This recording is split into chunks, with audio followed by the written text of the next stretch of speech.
डोसा पहा ना, किती छान, अगदी जाळीदार, सुपर सॉफ्ट, मऊ लुसलुशीत झालेला आहे. अगदी 5 मिनिटात झटकीपट आपला हा डोसा तयार होतो. चला तर मग वेळ न घालवता रेसिपीला सुरुवात करूया. नमस्कार, मी रुपाली रेसिपीमध्ये तुम्हा सर्वांचे खूप खूप मनापासून स्वागत आहे.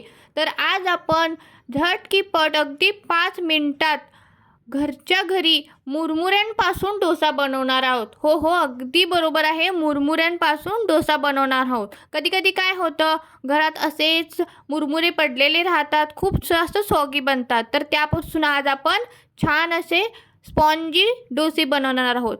चला तर मग रेसिपीला सुरुवात करूया. इथे एका भांड्यामध्ये मी 1 वाटी मुरमुरे घेतलेले आहेत.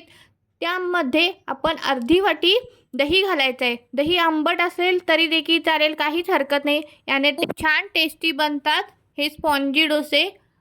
छान याला मिक्स करून घेऊयात, जेणेकरून आपले जे मुरमुरे आहेत ते छान असे सॉफ्ट बनतील. आता एक मिक्सरचं भांडं घ्यायचं आहे. आता यामध्ये आपण हे जे मिक्स करून ठेवलेले मुरमुरे आहेत दह्यामध्ये ते घालून घेणार आहोत. छान असे मी हे मिक्स करून घेतलेले आहेत. आता यामध्ये मी इथे पाऊण वाटी नारळाचा किस घातलेला आहे. इथे मी ओला नारळ घातलेला आहे. जर तुमच्याकडे ओला नारळ नसेल तर तुम्ही सुका नारळ देखील घालू शकता. आता मी इथे अर्धी वाटीनं भिजवलेले तांदूळ घातलेला आहे. अर्धा तास किंवा तासभर भिजवलं तरी देखील चालेल. छान यामध्ये आपण घालून घेऊयात आणि मिक्सरमध्ये याचं छान असं रवा टेक्स्चर येईल अशा पद्धतीचं हे बॅटर तयार करून घ्यायचं आहे. थोडंसं पाणी घालायचं आहे आणि याला छान असं मिक्सरमध्ये वाटून घ्यायचं आहे. तुम्ही ते पाहू शकता, अशा पद्धतीचं हे बॅटर तयार झालं पाहिजे. आता त्याच भांड्यामध्ये आपण हे बॅटर काढून घेऊयात आणि याला 10 मिनटं असंच रेस्ट करण्यासाठी ठेवून देऊयात. आता या डोस्यांबरोबर खाण्यासाठी छान अशी झणझणीत चटणी बनवूयात. खूप युनिक स्टाईल चटणी आहे, एकदा नक्की ट्राय करून पहा. त्यासाठी पॅनमध्ये मी 1 चमचा तेल घातलेला आहे. यामध्ये 1 चमचा हरभरा डाळ घालायची आहे. सोबतच अर्धा चमचा मी इथे उडीद डाळ घातलेली आहे. डाळ हलकी ब्राऊन कलर येईपर्यंत आपण भाजून घेणार आहोत. मंद गॅसवरतीच आपण ही डाळ भाजून घ्यायची आहे, जेणेकरून ती आतमध्ये कच्ची राहणार नाही आणि त्याचा फ्लेवर छान असा खमंग येईल. आता यासोबतच मी 5-6 लसणाच्या पाकळ्या देखील घातलेल्या आहे. 4-5 अद्रकचे छोटे छोटे तुकडे घातलेले आहेत. आता यासोबतच 1 टोमॅटो घालायचा आहे आणि 1 कांदा घातलेला आहे, छोटा कांदा आहे. आणि यामध्ये मी सुका नारळ घातलेला आहे. तुमच्याकडे ओला नारळ असेल तो घातला तरी देखील चालेल. थोडीशी कोथिंबीर घातलेली आहे आणि 2 ते 3 मिनटं छान असं याला परतवून घ्यायचं आहे, जेणेकरून जो आपला कांदा आहे तो हलका ट्रान्सपरंट होईपर्यंत आपण याला परतवून घेणार आहोत. छान याला थंड करून घ्यायचं आहे आणि एका मिक्सरच्या भांड्यामध्ये घालायचं आहे. याची छान अशी बारीक पेस्ट तयार करून घ्यायची आहे. एकदम बारीक पेस्ट करायची आहे, जेणेकरून आपली जी डाळ आहे ती दाताखाली येणार नाही. त्यामुळे याची एकदम बारीक पेस्ट तयार करून घ्यायची आहे. आता याला छान असा तडका द्यायचा आहे. तर त्यासाठी मी इथे तेल गरम केलेलं आहे. यामध्ये घालूयात अर्धा चमचा मी इथे मोहरी घातलेली आहे. मोहरी छान अशी तडतडली की भरपूर असं कढीपत्ता घालायचा, याने फ्लेवर खूप छान येतो. त्यासोबतच 1 सुकी मिरची घातलेली आहे मी इथे.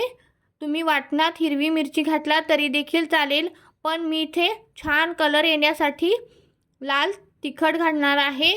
त्यामुळे इथे मी हिरवी मिरची स्किप केलेली आहे. चवीपुरतं मीठ घालायचं आहे आणि आपण जो तडका बनवलेला आहे यामध्ये थोडंसं लाल तिखट घालणार आहे आणि हा तडका यामध्ये मिक्स करायचा आहे. गॅस बंद केल्यावरतीच हा लाल तिखट घालायचा आहे, जेणेकरून आपली जे लाल तिखट आहे ते जळणार नाही. छान याला मिक्स करून घेऊयात आणि चटणीमध्ये घालून घेऊयात. चटणी देखील आपली छान अशी मिक्स करूयात. किती छान कलर देखील अगदी सुरेख आलेला आहे. एकदा अशा पद्धतीने ही चटणी नक्की करून पहा. डोशासोबत, इडलीसोबतही देखील ही चटणी खूप छान टेस्टी लागते. आता हे बॅटर देखील आपले छान झालेलं आहे. यामध्ये थोडंसं आपण आणखीन पाणी घालूयात. हे खूप जास्त घट्ट झालेलं आहे. थोडंसं पाणी घालायचं आहे आणि छान याला 2 ते 3 मिनटं असंच फेटून घ्यायचं आहे, जेणेकरून आपलं जे बॅटर आहे ते छान असं फ्लफी बनेल. त्यामुळे याला छान असं फेटून घ्यायचं आहे. आता यामध्ये चवीपुरतं मीठ घालायचं आहे आणि किंचित असा खायचा सोडा घालायचा आहे. एक अर्धा टीस्पून घातला तरी देखील चालेल. मी थोडासा इथे अर्धा टीस्पूनला कमी घातलेला आहे आणि छान याला एकाच डिरेक्शनने मिक्स करून घेऊयात. आता जो आपला रेग्युलर डोसा बनवताना पॅन घ्यायचा आहे, यामध्ये मी थोडंसं तेल लावणार आहे. छान असं सगळीकडे तेल पसरवून घेऊयात. तवा छान असा हलका गरम झाला की आपण गॅस मीडियम करायचा आहे आणि हे बॅटर आहे ते छान असं आपण पसरवून घ्यायचं आहे. खूप जास्त एकाच वेळी असं एकदम नका घेऊ, थोडं थोडं घालून आपण हे बॅटर असं पसरवून घ्यायचं आहे. अगदी हलक्या हाताने पसरवायचं आहे. खूप जास्त जाडसरही नाही आणि खूप जास्त पातळही नाही, अशा पद्धतीचा हा आपण स्पॉन्जी डोसा बनवून घेणार आहोत.